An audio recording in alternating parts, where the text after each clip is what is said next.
వెళ్ళగలం, పోగలం, తప్పించుకోగలం దేవుని నుండి. అలా ఉండకూడదని తెలియజేస్తూ, కష్టము చీనప్పుడే కాదు ఇష్టము చీనప్పుడే కాదు సంతోషముచున్నప్పుడే కాదు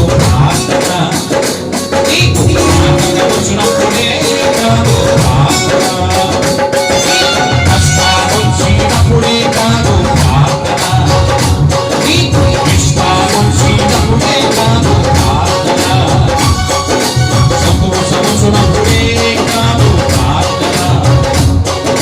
జ్ఞాపకముచున్నప్పుడే కాదు ప్రార్థన.